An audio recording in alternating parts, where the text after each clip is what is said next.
Hello, I'd like to welcome you to my channel. I have a slightly different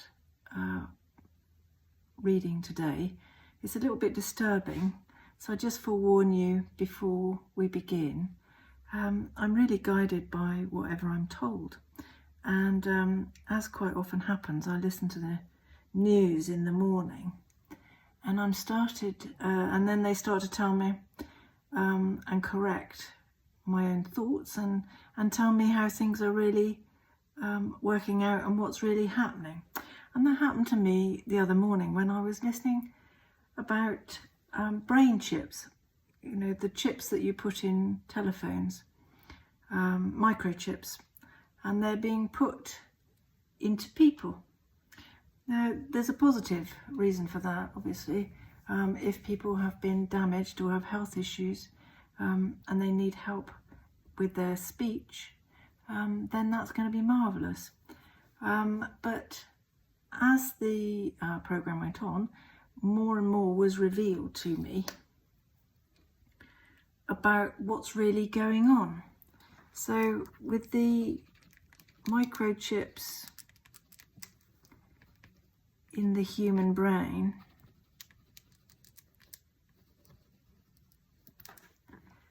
we end up in a slightly different space, don't we, to reality.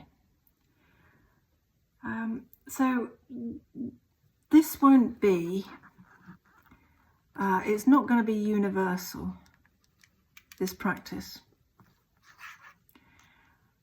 because it may be fashionable, and it might be that a collection of people who do this are sort of in three camps. It might be, for example, those that require it for health reasons. That's what I pick up. Health reasons is one.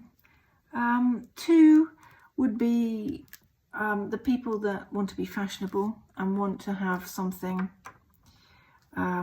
notable in their lives and want to do something a bit different. So fashion, and maybe convenience. It might be for them. And there's a third camp, which is very, very disturbing, and which are those that have been experimented on. The group in which scientists were able to perfect the technology and a working system.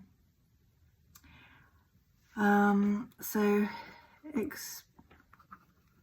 experimental guinea pigs, basically, rather sadly. Now, when I look into this, I feel that there's an area of Scandinavia in Europe in which it will become very popular for some reason.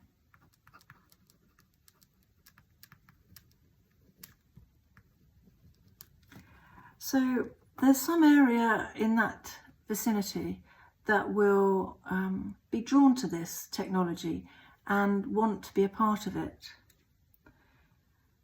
Almost a community, perhaps. That's what I would say, a community where it's almost like a small town where there's a following that use this technology.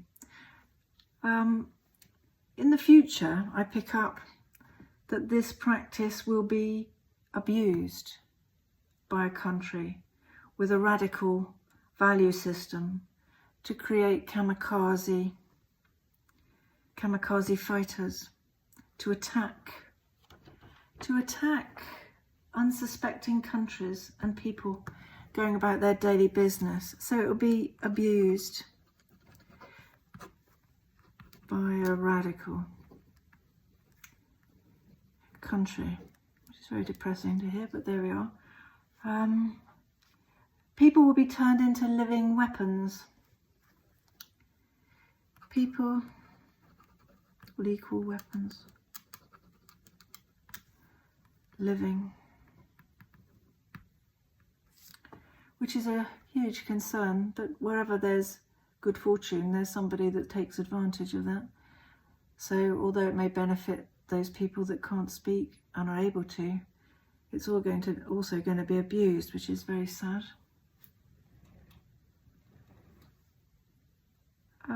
I also pick up that they're already trying to do this on animals, experimenting on animals to achieve this. And but I would say though that I pick up that it's not very successful at the moment, which is who knows what those poor creatures are going through. And there's also another serious and very depressing piece of information that I'm told, which is that scientists are going to reach new lows and sickening depths because they are going to use and abuse human guinea pigs. And by that I mean they'll have explosives.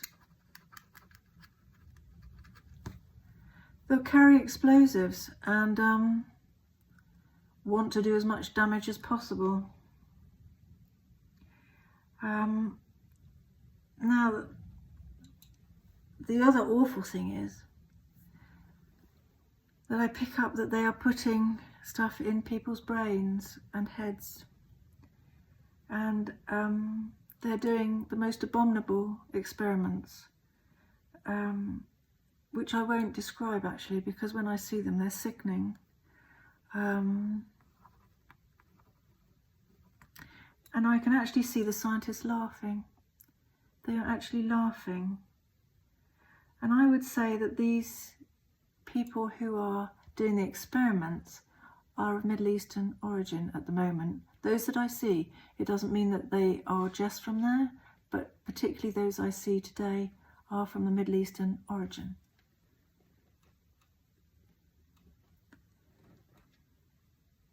And unfortunately, I can see them laughing at the experiments that they're doing because they're actually brutal and psychopathic and obscene. And people of all ages are being used in these human guinea pig experiments. It will come out one day, but it won't come out for quite a long time, that a country has been doing this. And they are using all kinds of people to experiment on with these microchips. And they are using people of all ages, males, disabled, healthy. This is not done for money. These people are not paid. It's done by force. They are forced to do this and to become human guinea pigs because they are oppressed by the ruling forces. It's very difficult to see. I also think there's something to do with perhaps Japan or China. Is it Japan? China? Yes, perhaps it's China. And it will come out in the press in the next, I don't know how many years, 10 years, perhaps less, that this practice will come out, will be public knowledge. And someone will tell because they will have escaped the security area. And people are treated like nothing. I can see they're treated like rubbish, like piles of rubbish. There's a poor man, he can't even control himself. He's on the floor. I can see the back of his head. He has black straight hair. I can see his shoulders and his thin neck. And he can't stand. And it's ghastly. The way they're treated, they are just like nothing. They're treated brutally, and you'd have to be a psychopath to do this kind of thing. But I would also say the orders must come from somewhere above, because there is an element of respectability to the front.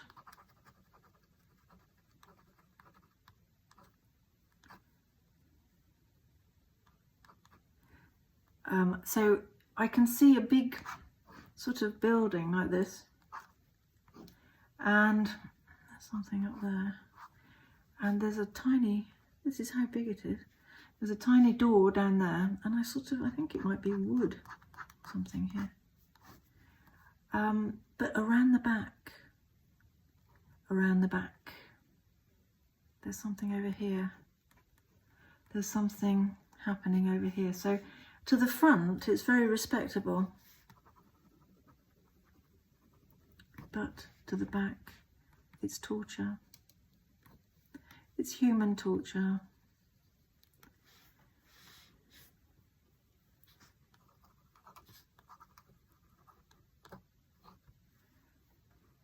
It's very depressing to see.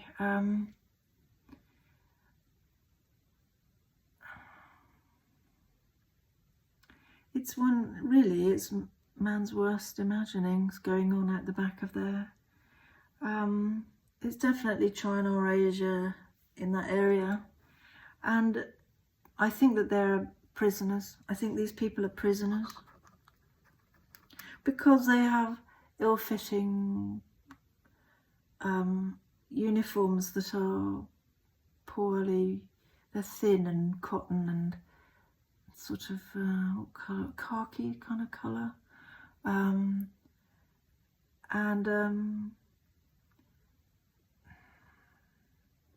the scientists are abusing. I can feel it, I can see it. The scientists think it's hilarious, and that's how sickening it is, that they get people to do things that they shouldn't. They get people to, well, do all kinds of things that they shouldn't, or that they wouldn't want to do, and it's completely inhumane and obscene.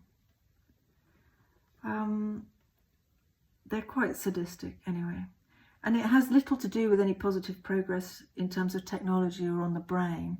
It's just is almost as if they're just playthings, these poor prisoners or these poor people. They tried with a dog. I pick up that they tried with a dog, but unfortunately the dog kept being sick. So I'll just move this around a bit so as you can see better.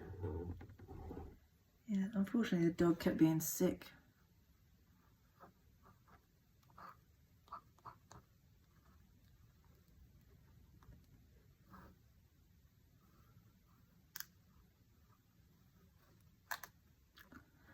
And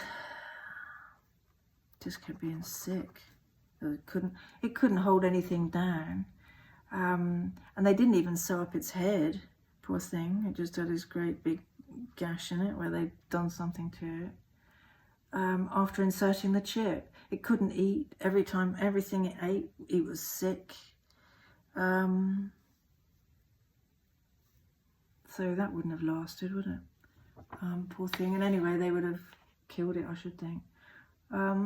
So perhaps there was an experiment that made it hungry. You know, that's the kind of weirdness I get with all of this, is that they might have made it ravenous, and then every time it ate, it was sick. You know, there's that kind of perversity to it.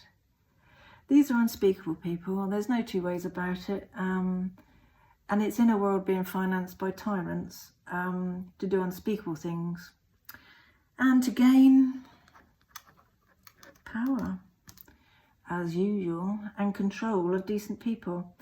It's a reminder, if one were needed, that democracy is fragile. And without a government with vision and intellect, as a country, we are made more vulnerable, unfortunately, by those in power who mean harm. And who refuse to acknowledge the dangers that are out there, actually. So this miserable story I've just told you, and I'm very sorry to have told you this miserable story, but that's what I was told by Spirit, will come out. To be honest, you know, experimental labs are all over the world, and heaven knows what's going on in those. But the fact that they're working on humans is an all-time low, I think, and certainly that they're working on prisoners is an all-time low. But there we are. I've passed this message on to you. Try not to be too sad about it.